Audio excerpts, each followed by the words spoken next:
Hey, it's Matt Plapp, the ROI expert at Driven Media Solutions.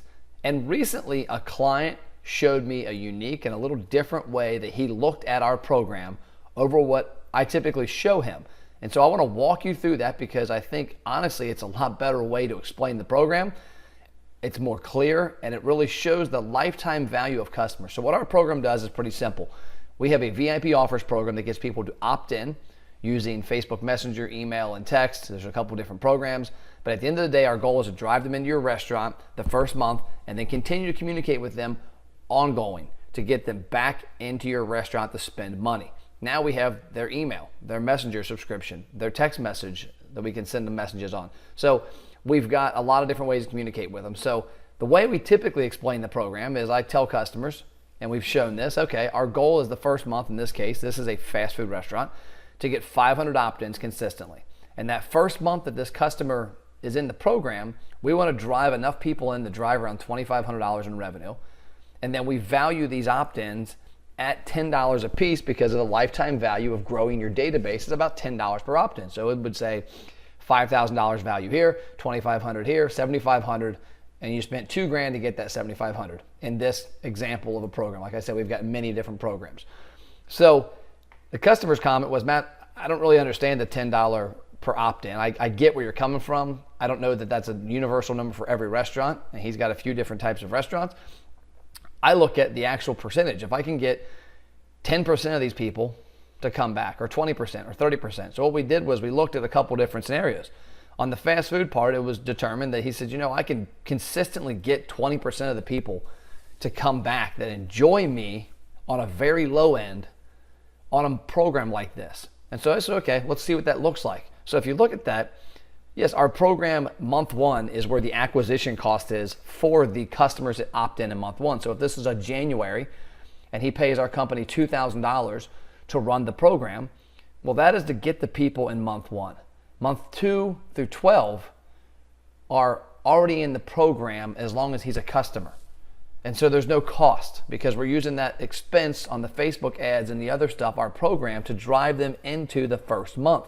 So what this scenario looks like is that month 2 through month 12, there's a $11,000 number there that's not associated with an acquisition cost. So in this case, the client spent $2,000 and got $13,500 in sales because these customers are going to come back.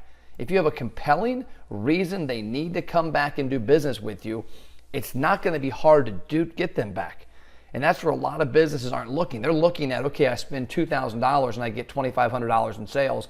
Okay, that's it. I didn't do a good job. But you know what? If you honestly can't get these people back, then you've probably got other issues in your restaurant. It's not a marketing problem. And so you look at this, if a company was to hire us on January 1st and fire us on December 31st, here's the 12 months in data that we would have. The opt-ins every month, what we can consistently deliver, and then the sales that are going to come with that first month or two when the people opt in, as well as the ongoing months when they're in the program. So in this case, a company would spend $24,000 with us and have a $96,000 in sales. So an ROI of 4-to-1 on just the short-term value. When you look at a rolling 12 and say, okay, what's this times 12 months? What are those customers like if I do this for a year with every month? So I've got it going, I guess, in this case for 2 years. Just the people from the first year, I'd have $162,000 in sales on a $24,000 spend. The spend's the same. So now I've got 6,000 new contacts that I drove back in, 20% of them per month.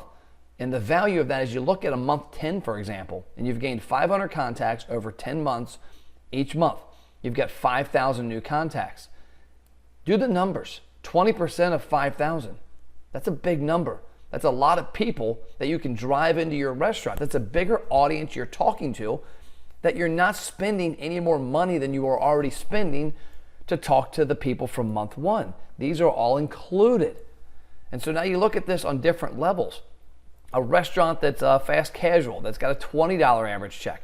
We're going to get people in less often because it's a more expensive item. They're going to spend more money. The numbers are pretty simple. $24,000 invested equals $141,000 in sales. $24,000 invested equals $240,000 annualized.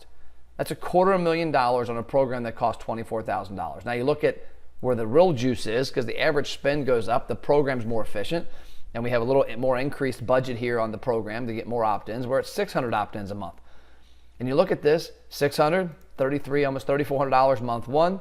And then after that, we're going to get 10% of those people back for $40, get 2,400 in sales. So 198 for 27 and 357 for 27 here. So as you can see, this is a little different way than what I've explained my program in the past. And I like it a lot better because it points out the value that I'm looking here month 2 through month 12. If the restaurant does a good job, if we do a good job with the restaurant of getting offers and reasons for people to come back. And again, that doesn't have to be a free item.